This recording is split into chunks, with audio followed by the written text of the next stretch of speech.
Bonsoir et bienvenue pour ce mercredi soir et toujours notre étude dans la lettre qui Paul écrit à l'église d'Éphèse et le chapitre 6, le verset 10 à 13. Au reste, fortifiez-vous dans le Seigneur et par sa force toute puissante. Revêtez-vous de toutes les armes de Dieu afin de pouvoir tenir ferme contre les ruses du diable. Car nous n'avons pas à lutter contre la chair et le sang, mais contre les dominations, contre les autorités, contre les princes de ce monde de ténèbres, contre les esprits méchants dans les lieux célestes. C'est pourquoi prenez toutes les armes de Dieu afin de pouvoir résister dans le mauvais jour et tenir ferme après avoir tout surmonté. Et bonsoir à ceux qui nous regardent de l'étranger et ceux qui sont connectés localement. Et aujourd'hui, Moutiambi aborde cette facette quotidienne, soyez vigilants. Soyez vigilants. Et maintenant, nous arrive à un point très personnel et individuel concernant les activités du diable. Et ça y arrivait indépendamment de la santé de l'Église. Et qui peut arriver, les attaques, les peines n'ont aucune limite. Et les peines une façon de faire, et quand ils en virent, faire quelque chose de mal à l'Église, à l'œuvre de Dieu et aux enfants de Dieu. Et c'est l'objectif clair et c'est l'objectif qui finit toujours depuis le commencement de la création, essayer de faire du mal à ce que Dieu crée à son image et à sa ressemblance. Et ce but, c'est faire du mal au peuple de Dieu, à l'armée de Dieu, à l'épouse de Dieu, aux enfants de Dieu. Et les faire lire d'une façon globale, mais lui aussi faire lire d'une façon individuelle. Les part a une façon d'autre comment lui faire le mal. Et ce but, c'est emmène les enfants, l'Église, sur une emprise. Et cette emprise, c'est faire eux doute ces paroles, doute les paroles de Christ, doute les promesses de Christ, doute ce que Christ vient faire de la croix, doute ce que l'Esprit de Dieu vient faire, doute de ce que les gens qui sont autour de nous, doute vraiment la grandeur, la puissance et la magnificence et la miséricorde de Dieu. Jamais nous capables sous-estiment les ruses du diable et la puissance de ban principauté et ban pouvoir. Et peut-être lorsque nous lisons dans 1 Pierre 2,9 et mon pensée nous connaissons, si nous pas connus, nous sommes capables d'étudier ensemble, de ce que 1 Pierre 2,9 et c'est quelque chose qui nous est au courant et très souvent de fois nous cite cette verset et 2,9 et lui dire, et voilà ce qu'il dit. Vous au contraire, vous êtes une race élue, un sacerdoce royal, une nation sainte, un peuple acquis, afin que vous annonciez les vertus de celui qui vous a appelé des ténèbres à son admirable lumière. Et même les sacerdoces royales, même cette nation sainte, peuple acquis pour annoncer les vertus de celui qui nous a appelés, les vertus de Dieu, nous sommes toujours sous ban attaque. Et là, nous faisons comprendre pénapli saint qu'un sacerdoce royal, pénapli saint qu'un peuple, une race élue, une nation sainte, nous dit Pierre. Mais nous arrivons à comprendre, selon le texte, qu'il est toujours sous des attaques. Et l'hyporode fait nous du mal. Et cela n'est pas une excuse pour ne pas demeurer sous l'abri du Très-Haut. Au contraire, nous avons besoin de combattre le bon combat de la foi. Être en Christ sépare comme si être en Christ n'est pas de nous, c'est pas un vaccin qui jamais nous peut attaquer. C'est pas un antidote, c'est pas un qui, quand on en Christ, nous pas peut être attaqué. Et là, nous arrivons à comprendre qu'en en Christ, il y a pour nous cette assurance, que nous ne sommes pas seuls. Nous ne sommes pas seuls dans ce combat. Mais quand même, nous avons besoin de combattre. Et nous avons besoin d'être le nous garde. Quand nous lisons dans 1 Corinthiens, le chapitre 16, 1 Corinthiens, le chapitre 16 et le verset 13. Et voilà qu'il est dit nous. Veillez, demeurez fermes dans la foi. Soyez des hommes, fortifiez-vous. Fortifiez-vous. Et cela, tout le monde, en tant qu'enfant de Dieu, nous sommes vulnérables à ces attaques. Mais nous ne sommes pas seuls. Nous ne sommes pas seuls. Alors, quand les dire veillez et fortifiez-nous, et c'est quelque chose qui nous besoin pas prendre à la légère. Veillez, demeurez fermes dans la foi. Soyez des hommes, fortifiez-vous. Alors, l'hypécause de ce que nous positionnons et qui nous besoin faire. Alors, veiller est très, très important. Et cela applique à tout le monde. Pas simplement à une partie des gens. Une partie des gens. Et quand nous lisons maintenant, lorsque Paul y écrit à Timothée, 2 Timothée 3,15, et voilà qu'il dit, 2 Timothée 3,15.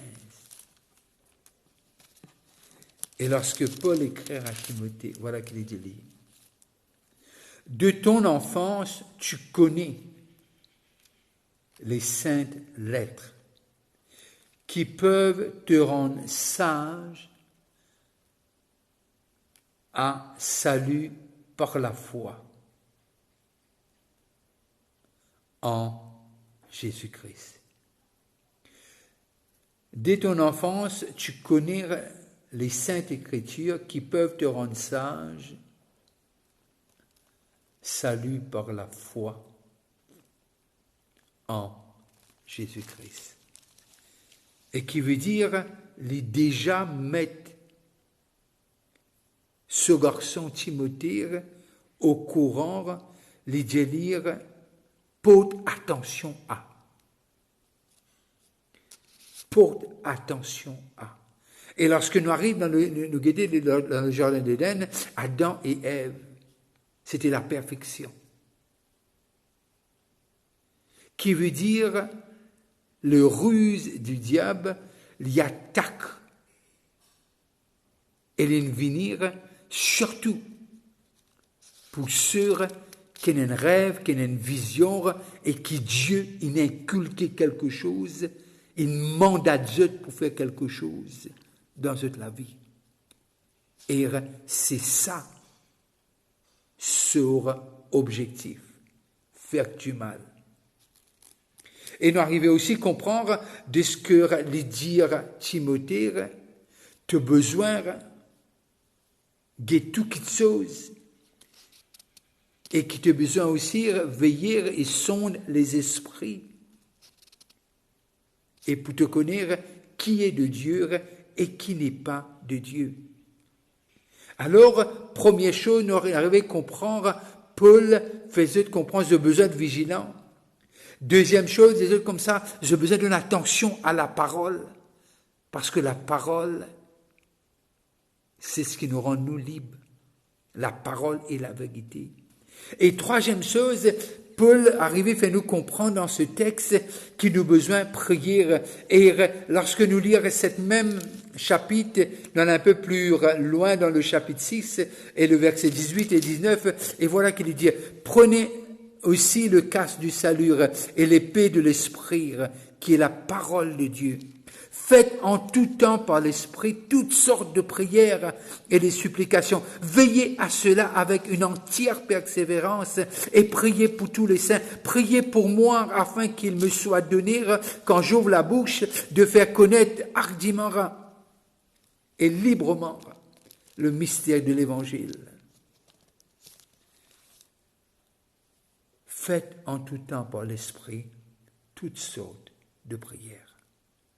Alors, en restant vigilant, il faut aussi non seulement vigilant, mais nous besoin de l'attention à la parole et nous besoin de prier. Quand nous lisons dans l'évangile de Luc, et nous lisons dans le chapitre 18 et le verset 1er. Luc 18, le verset 1er. Jésus leur adressa une parabole pour montrer qu'il faut toujours prier et ne point se relâcher. Alors, Mochanvir, ce soir, qui nous comprend, tout le monde sont sur l'attaque de l'ennemi. C'est pas quelque chose qui nous penser peut-être. Et surtout ceux qui sont appelés pour faire des choses. 1 Thessaloniciens, le chapitre 5, et le verset 16 et 17. Soyez toujours joyeux et priez sans cesse. Priez sans cesse. Alors nous devons être vigilants, nous devons porter attention à la parole de Dieu, nous devons prier. Maintenant, quatrièmement, qui nous capable de comprendre nos besoins, examinons nous-mêmes. Examinons nous-mêmes. Dans ce titre d'être vigilant, qui nous capable d'examiner nous-mêmes. 2 Corinthiens, le chapitre 13 et le verset 5. 2 Corinthiens 13, 5.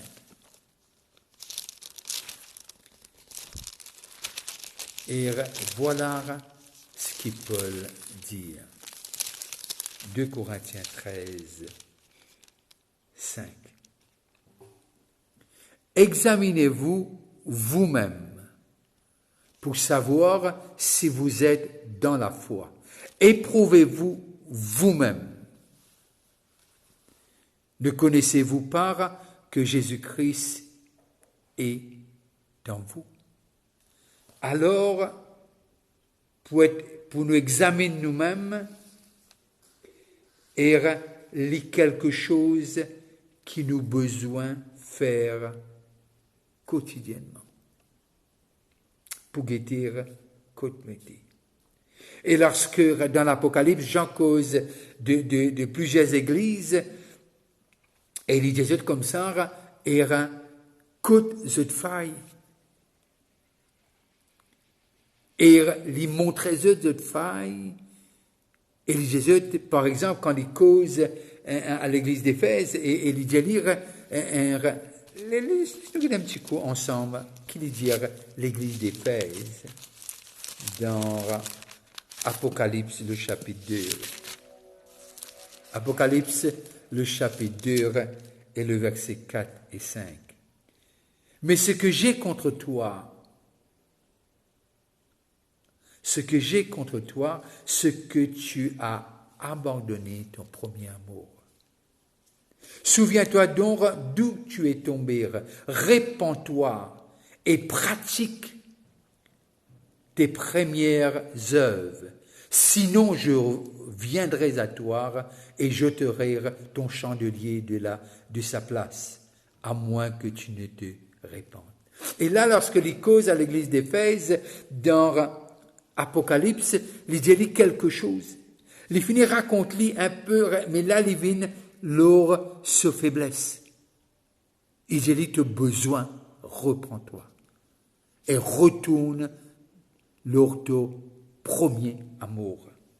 Alors, le but, c'est pas retirer le chandelier, mais le but, c'est cause à l'église d'Éphèse, et Félix comprend, il y a quelque chose qui te manquait. Te tiens, mais tu ne perdis. Et là, nous arrivons à comprendre les buts de l'écriture, c'est qu'il nous capable vraiment arriver et les canalise nous, les montre nous qui nous besoin faire. Le but de l'Apocalypse, lorsque les causes à ces églises, pour montrer de ce qu'il y a quelque chose qui manque. Il est là, mais je me perdis. Alors, lorsque nous arrivons à comprendre ce titre, être vigilants et examiner nous-mêmes l'Esprit de Dieu pour montrer nous que nous finissons faillir et que y envie emmène nous. Alors, nous récapituler, nous arrivons à comprendre, être vigilant, lire et méditer la parole de Dieu, prier et prendre toute la parole de Dieu, pas une partie. Et en faisant cela, nous pourrons arriver à comprendre que Dieu envie amène nous et que nos faiblesses et que Dieu envie restaure nous. Et être vigilant, c'est l'objectif, c'est le travail de chacun d'entre nous. Et tout le monde doit le faire. Mais en lisant l'Apocalypse, nous arrivons à comprendre que Dieu cause à travers Jean, expose cette faiblesse de l'église d'Éphèse. Et Dieu dit, retourne à cela. Et sur cette phrase, je envie vraiment à Jésus de ce que Dieu est pour nous. Dieu veut nous aider et Dieu est en nous. Et nous sommes forts avec lui. Alors, connais que Dieu n'abandonne pas et ne nous laissera pas en mi-chemin. Il nous montre où sont les faiblesses et comment retourner là que Dieu a envie de nous retourner. Bonne soirée à tout le monde et bon appétit à ceux qui passent à table. Et n'arrêtez pas de prier pour le pays. Pensez à moi et ma famille dans vos prières. Et surtout, demain, on se rencontre demain matin à 10h à l'église. Et si vous êtes à Phoenix, on se voit pour notre réunion d'études. Alors, que Dieu vous bénisse, que la lumière de sa face n'arrête pas de briller sur vous. Je ne sais pas dans quel genre de prison vous êtes, mais je sais, il y a quelqu'un qui brise le fer. Et son nom est Jésus. Très bonne fin de soirée, restez connectés. Bye bye, on se rencontre très bientôt.